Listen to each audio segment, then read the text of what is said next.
everyone. I am Monica. I am from Brilliant Institute. Today we will discuss about next part of motion, part 2. First part मैंने आपको पहले discuss कर दिया था मेरी last video में आपने मोशन पार्ट 1 किया था. आज हम करेंगे मोशन पार्ट 2. इसमें हम क्या कवर करेंगे? Graphical representation of motion. इस पार्ट में क्या आना है? Graphical representation of motion.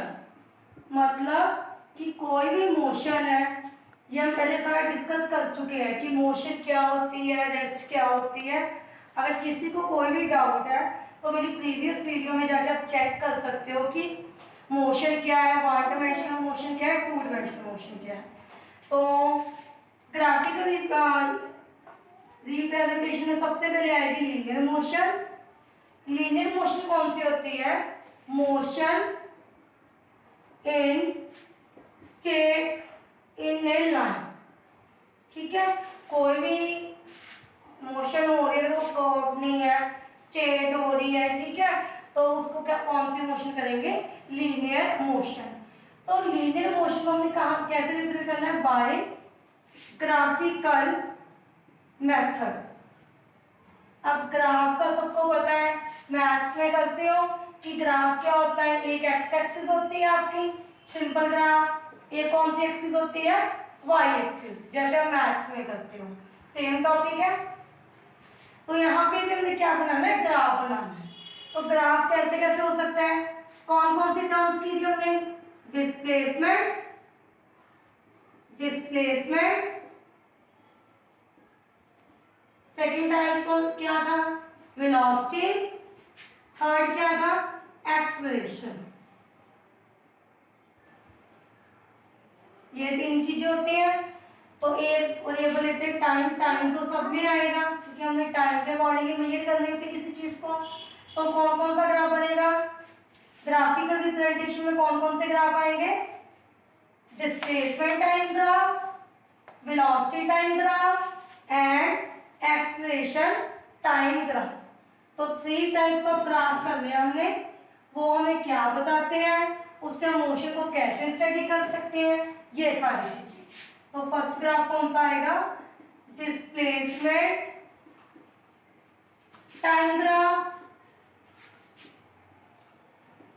Second कौन सा है? Velocity time graph. थर्ड कौन सा होता है? Acceleration time graph. थर्ड कौन सा है? Acceleration time graph. तो ये तीनों ग्राफ में एक चीज कॉमन है कि टाइम को हमेशा किसके अलोंग लेना है? हमने एक्स एक्सिस के. टाइम को किसके अलोंग लेना है? एक्स एक्सिस के. टाइम को किसके अलोंग लोगे? एक्स एक्सिस के. टाइम हमेशा किसके अलोंग आएगा? एक्स एक्सिस के. और डिस्प्लेसमेंट, वेलोसिटी और एक्सेलरेशन वो किसके अलोंग आएंगे? वाई एक्सिस के. ठीक है जी. तो फर्स्ट ग्राफ कौन सा करना है? सबसे पहले हम कौन सा करेंगे? Displacement time graph. फिर कौन सा करेंगे डिस्कस? Velocity time. फिर कौन सा करेंगे? Acceleration time graph. तो फर्स्ट ऑफ ऑल कौन सा ग्राफ करेंगे हम? Displacement time graph. तो सबके 3 केसेस आएंगे. For stationary, for uniform motion and non uniform motion. Clear जी. तो ये 3 चीजें हमने सब में डिस्कस करनी है. तो फर्स्ट कौन सा ग्राफ है? Displacement time graph. तो डिस्प्लेसमेंट केस 1 कौन कौन से केस हो सकते हैं? फॉर स्टेशनरी ऑब्जेक्ट, मैं तो लिख रही हूं स्टेशनरी ऑब्जेक्ट. सेकंड कौन सा होता है? Uniform motion. थर्ड कौन सा है? Non uniform motion.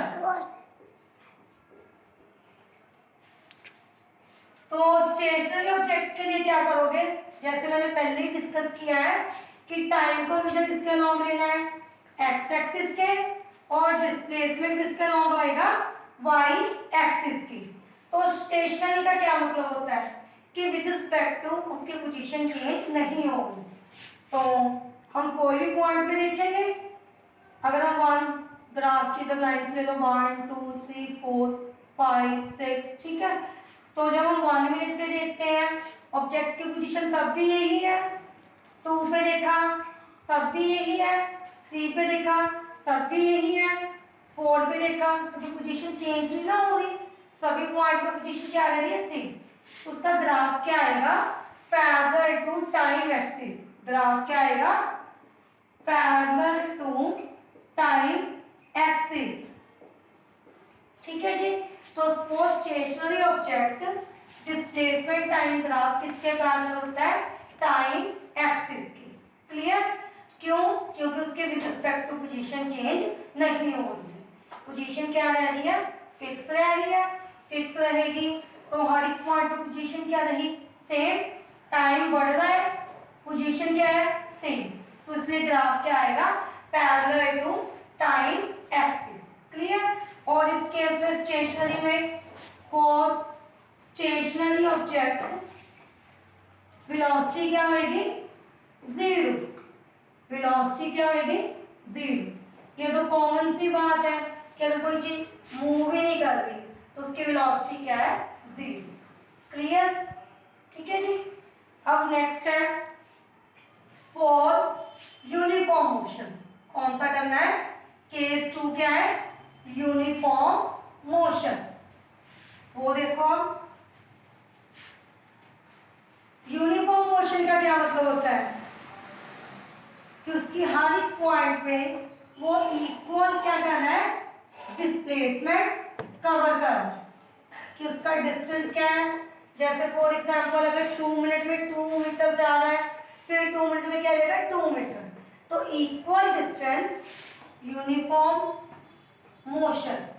पहले इसका मतलब देख लो, a equal displacement cover in equal intervals, equal intervals, ठीक है। अगर इक्वल वो डिस्टेंस कवर कर रहा है इक्वल इंटरवल में, वो कौन सी मोशन होगी, यूनिफॉर्म मोशन।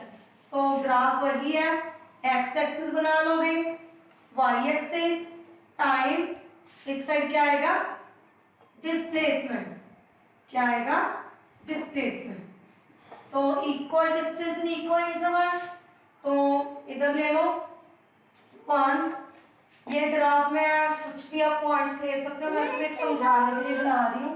3 4 5 6, इधर ले लो 2 4 6 8 10 एंड सो ऑन। तो 1 पे वो कितना डिस्टेंस कवर कर रहा है, 2, 2 पे 4, 3 पे 6, 4 पे 8, 5 पे 10। अब ये देखो टाइम कितने का डिफरेंस पड़ रहा है, 1 का, और डिस्टेंस कितना ट्रेवल कर रहा है, 2 से, तो टाइम इंटरवल भी क्या रह रहा है, सेम रह रहा है, और डिस्टेंस भी क्या कर रहा है, इक्वल रह रहा है। तो इधर कितना है, टाइम कितना है, मैं वैसे असम्पशन के ऊपर मिनट में ले लो चाहे सेकंड में, तो 1 मिनट का इंटरवल है टाइम का, 1 मिनट, और डिस्प्लेसमेंट कितना कर रहा है, 2। तो इसका मतलब कि टाइम और डिस्प्लेसमेंट क्या हो रहा है, बाय इक्वली क्या हो रहा है, चेंज हो रहा है। तो ये कौन सा ग्राफ बनेगा, फॉर यूनिफॉर्म मोशन। अब यहां से हम क्या निकाल सकते हैं, सिग्निफिकेंस का क्या है, एक this graph is used to find velocity। हम किसी भी चीज की वेलोसिटी निकाल सकते हैं, कैसे निकालेंगे, कोई भी 2 पॉइंट कंसीडर कर लो, कोई भी ले सकते हो, ग्राफ में जरूरी नहीं है कि यही 2 लेने हैं, कोई भी आपकी चॉइस। एक पॉइंट से इधर परपेंडिकुलर ड्रॉ करो, एक इधर, उसी तरह से इधर को भी करोगे, वाई एक्सिस पे भी, ठीक है। तो ये ट्रायंगल बन गई। तो ये ट्रायंगल की जो सी स्लोप है, नाम दे दो इसको ए, बी सी। स्लोप क्या होती है, क्या किसको कहते हैं slope, perpendicular over base. Slope का क्या मतलब होता है, परपेंडिकुलर ओवर बेस। तो परपेंडिकुलर क्या है इसका, ए बी, और बेस क्या है, बी सी। तो जब इसकी आप वैल्यू फाइंड करोगे A B upon B C, तो वो क्या आ जाएगी, वेलोसिटी। क्या आ जाएगी, क्योंकि क्यों आई वेलोसिटी, ए बी क्या है, डिस्प्लेसमेंट, ए बी क्या हमारा डिस्प्लेसमेंट, और बी सी इसके इक्वल है, तो ये क्या देता है, टाइम। तो ये किसका फॉर्मूला था, डिस्प्लेसमेंट अपॉन टाइम किसका फॉर्मूला होता है, वेलोसिटी का। तो स्लोप क्या देगी हमें, वेलोसिटी। क्या देगी स्लोप, वेलोसिटी। तो slope of the displacement time graph हमें किसकी वैल्यू देती है, वेलोसिटी। स्लोप होती क्या है, परपेंडिकुलर ओवर बेस। निकालनी कैसे स्लोप, कोई भी दो पॉइंट ले लो, एक्स एक्सिस पे परपेंडिकुलर और वाई एक्सिस पे परपेंडिकुलर। मोशन, तो नॉन यूनिफॉर्म मोशन के लिए डिस्प्लेसमेंट टाइम ग्राफ कैसा आएगा, इस साइड ले लोगे टाइम डिस्प्लेसमेंट, तो उसका ग्राफ यूनिफॉर्म का क्या था, straight line incline to time axis, but इसका क्या आएगा, समवट कर्व, स्ट्रेट नहीं आएगा। क्यों, क्योंकि नॉन यूनिफॉर्म मोशन है। नॉन यूनिफॉर्म का मतलब अनइक्वल डिस्प्लेसमेंट, तो कहीं पे डिस्प्लेसमेंट ज्यादा हो रहा है, कहीं पे कम हो रहा है, तो अनइक्वल के कारण से उसका जो ग्राफ है वो स्ट्रेट लाइन ना होकर क्या हो जाएगा, कर्व हो जाएगा। तो कर्व हो जाएगा तो कैसी फॉर्म बन जाएगी उसकी, समथिंग लाइक दैट।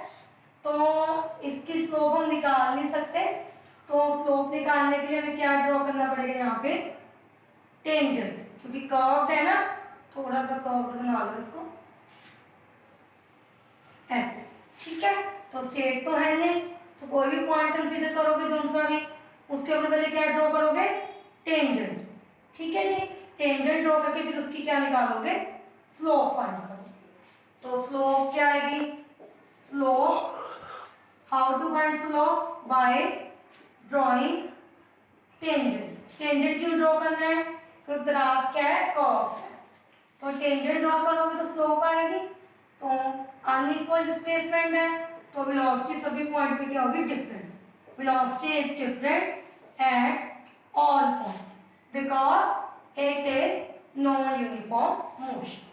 तो समवट करके क्या आ गया हमारा, सारे पॉइंट अगर हम कवर करें तो क्या आएगा, स्लोप ऑफ डिस्प्लेसमेंट, dt का मतलब डिस्प्लेसमेंट एंगल, क्या देता है, वेलोसिटी, ठीक है। Slope is same at all point, slope is same at all points for uniform motion and slope is different for non uniform motion, ठीक है जी। तो स्लोप का मतलब क्या होता है, परपेंडिकुलर ओवर बेस, ठीक है। तो मैं लिख भी देती हूँ, स्लोप का बेसिक मतलब क्या है, परपेंडिकुलर ओवर बेस, ठीक है। ये आपका बेसिक फार्मूला। स्लोप क्या देता है, इसका सिग्निफिकेंस क्या है, it gives us velocity, it gives us velocity. तो ये एक 1 मार्क में क्वेश्चन आ भी जाता है, what the slope of displacement time graph indicate. तो क्या इंडिकेट करता है, it indicates the velocity, it indicates the velocity. तो स्लोप क्या रहता है, slope equal to velocity of particle. किसकी स्लोप है, slope of dt graph, dt का मतलब डिस्प्लेसमेंट टाइम ग्राफ, क्या रहता है, वेलोसिटी ऑफ पार्टिकल, ठीक है जी। अब नेक्स्ट ग्राफ कौन सा है हमारा, वेलोसिटी टाइम ग्राफ। तो ये भी ऐसे ही बनेगा, तीन केसेस होंगे इसमें, for stationary object, for uniform motion and non uniform motion. तो फॉर यूनिफॉर्म स्टेशनरी का कैसे बनेगा, अब यूनिफॉर्म, नॉन यूनिफॉर्म, स्टेशनरी, सबका मतलब आपको क्लियर है। अब मैं सिर्फ ग्राफ बनाऊंगी। टाइम, वेलोसिटी, v का मतलब है वेलोसिटी, तो स्टेशनरी है तो टाइम कोई भी लोगे, 1 पे लिखोगे तब भी पोजीशन वही है, 2 पे लिखा तब भी पोजीशन वही है। क्यों वही है, क्योंकि स्टेशनरी है, ऑब्जेक्ट क्या कर रहा है, मूव नहीं कर रहा। 3 पे लिखोगे तब भी वही है, 4 पे लिखोगे तब भी वही है। तो ग्राफ क्या आएगा, पैरेलल टू टाइम एक्सिस। ये किसके लिए किया मैंने, for stationary object, for stationary object. तो ये डिस्प्लेसमेंट टाइम 1 2 3 4 5 6, ग्राफ कुछ भी 2 4 6 8। तो ये मैंने ग्राफ का स्केल चूज कर लिया कि आपको समझने में इजी। तो स्टेशनरी ऑब्जेक्ट के लिए ग्राफ क्या आएगा, पैरेलल टू टाइम एक्सिस। दूसरा कौन सा होगा, यूनिफॉर्म मोशन, सेम वही चीज करेंगे यूनिफॉर्म के लिए। क्या होता है यूनिफॉर्म के लिए, अब फॉर यूनिफॉर्म मोशन जैसे उसमें था स्ट्रेट लाइन आएगा, we T graph for uniform motion. कैसा बनेगा वो बोला, like that, time, velocity, like that. ठीक है जी। तो slope of VT graph, slope कैसे करोगे, कोई भी 2 पॉइंट ले लोगे, परपेंडिकुलर ड्रॉ करनी है, ठीक है, on time axis and on Y axis. तो परपेंडिकुलर और बेस, इसको नाम दे दो ए बी सी। तो स्लोप क्या आएगी इसकी, A B over B C. A B क्या है हमारे पास, वेलोसिटी, और बी सी किसके इक्वल है, टी के। तो v अपॉन टी क्या देगा हमें, एक्सेलरेशन। ठीक है, जैसे dt का ग्राफ क्या देता है, वेलोसिटी, और vt का ग्राफ क्या देता है, एक्सेलरेशन। एक चीज हमने और निकालनी है, इसका एरिया। तो एरिया कैसे ड्रॉ करोगे, जैसे इसके अंदर कितना एरिया आ रहा है, ठीक है, और इस ग्राफ के अंदर ये सारा एरिया, तो जो सा इसका एरिया है वो क्या देगा, displacement. Area of VT graph, area of VT graph क्या देता है हमें, डिस्प्लेसमेंट। ये नई चीज है, पिछले में हमने लास्ट वाले में सिर्फ स्लोप की है, अभी हमने एक न्यू टर्म सीखी है, एरिया। तो ग्राफ से एरिया कैसे निकालना है, ये टाइम ले लो, ये क्या ले लोगे, वेलोसिटी, कोई भी ग्राफ बना सकते हो, तो उसके अंदर ये एरिया आ गया सारा। तो ये एरिया कैसे आएगा, लेंथ, कोई भी रेक्टेंगल ड्रॉ कर दो, ये रेक्टेंगल टाइप ही बन गई। तो लेंथ, रेक्टेंगल का एरिया क्या होता है, लेंथ इंटू ब्रेड्थ, तो v into T. Area of VT graph क्या आएगा, रेक्टेंगल है, रेक्टेंगल का एरिया क्या होता है, लेंथ मल्टीप्लाई ब्रेड्थ। तो लेंथ कितनी आएगी इसकी, ये वाली, किसके इक्वल है, b के, और ये किसके इक्वल है, t के। तो v मल्टीप्लाई t, तो v मल्टीप्लाई t किसके इक्वल होता है, वेलोसिटी किसके इक्वल होती है, डिस्प्लेसमेंट अपॉन टाइम की। तो v क्रॉस मल्टीप्लाई करोगे इसको, v इंटू टी क्या आ गया, d। तो क्या आ जाएगा, डिस्प्लेसमेंट, क्या आ जाएगा, डिस्प्लेसमेंट। अगर इसका निकालोगे तो ये क्या बनेगी हमारे पास, ट्रायंगल। ट्रायंगल का क्या होता है, 1/2 बेस इंटू हाइट। तो बोलूंगा, तो एरिया ऑफ वीटी ग्राफ हमें क्या देता है, किसकी वैल्यू देता है, डिस्प्लेसमेंट की, और वो क्यों देता है वो मैंने दिखा दिया। ठीक है, तो slope of VT graph, 2 point sum up हो गए। स्लोप ऑफ वीटी ग्राफ हमें क्या देता है, एक्सेलरेशन, और एरिया ऑफ VT ग्राफ हमें क्या देता है? डिस्प्लेसमेंट। क्या देता है? डिस्प्लेसमेंट। ठीक है जी। तो this is displacement time graph and velocity time. This is all about your topic displacement time graph and VT graph. Now acceleration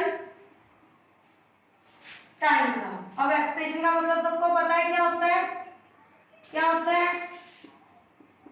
अगर किसी चीज की वेलोसिटी बढ़ रही है या कम हो रही है, जैसे हम किसी चीज की स्पीड बढ़ाते हैं या ब्रेक लगाते हैं, तो वो दोनों ही किसकी टाइप है? एक्सेलरेशन की। अगर वेलोसिटी बढ़ेगी तो उसको क्या कहेंगे? Acceleration. If velocity increases then acceleration. If velocity decreases then it is retardation. तो फिर वही चीज आ जाएगी इसमें। अगर वेलोसिटी 3 केसेस बनेंगे, ठीक है, कौन कौन से? स्टेशनरी वेलोसिटी नहीं वेरी कर दी तो वो सिंपल है, टाइम ले लो, इसकी कोई ज्यादा एक्सप्लेनेशन नहीं। एक्सेलरेशन अगर बढ़ रही है तो अब आएगा, और अगर डिक्रीज का रिटार्डेशन है तो वो डाउनवर्ड आएगा। ये किसके लिए है? रिटार्डेशन के लिए। और इस साइड क्या है? टाइम। ठीक है। यूनिफॉर्मली अगर एक्सेलरेट हो रहा है, यूनिफॉर्मली है, तो incline to time axis T and acceleration. और अगर नॉन यूनिफॉर्म है तो वो कर्व होता है। बस इसके बारे में आपने ज्यादा डिटेल नहीं करनी, बस इतना ही है कि यूनिफॉर्म का ग्राफ कैसा है। तो अंडर ग्रेविटी यूनिफॉर्म की कौन सी एग्जांपल आएगी? जैसे एक्सेलरेशन ड्यू टू ग्रेविटी, कोई भी ऑब्जेक्ट अपवर्ड जा रही है, for example motion of ball, ठीक है, अप सोइंग अपवर्ड, ठीक है, और डाउनवर्ड। जब वो अपवर्ड या डाउनवर्ड जाएगी तो उसकी सभी पॉइंट्स पे क्या लगेगी? क्या होगा? एक्सेलरेशन सेम लग रही है ना, वो चेंज तो हो नहीं रही। वो कौन सी एक्सेलरेशन है? यूनिफॉर्म। अगर आप किसी क्राउडेड प्लेस पे जा रहे हो तो आप कहीं पे गाड़ी की स्पीड बढ़ा रहे हो, कहीं पे ब्रेक लगा रहे हो, तो वो कौन सी मोशन आएगी? Non uniform motion. ठीक है जी। तो नॉन यूनिफॉर्म जितने हम डेली लाइफ में देखते हैं, खासकर इंडिया में, वो तो सारी कौन सी मोशंस है? Non uniform. क्योंकि यहाँ पे रोड स्मूथ नहीं है, कभी वेलोसिटी कम हो रही है, कभी ज्यादा हो रही है, तो ऑलमोस्ट सभी मोशंस कौन सी होती हैं? Non uniform motion. तो कोई परफेक्ट या आइडियल केस ही होता है जब मोशन क्या होती है? यूनिफॉर्म। क्यों? क्योंकि काफी सारे फैक्टर होते हैं, क्राउडिंग आ जाती है, रोड की कंडीशन आ जाती है, ठीक है। तो सभी फैक्टर मिलके क्या डिपेंड करते हैं कि आपने स्पीड कैसी रखी है। क्लियर? तो that is all about your motion part 2। तो this is a graphical representation of motion. I think सबको समझ में आया होगा। क्लियर जी? ओके, आज के लिए इतना ही, बाकी हम नेक्स्ट टॉपिक में करेंगे। बाय।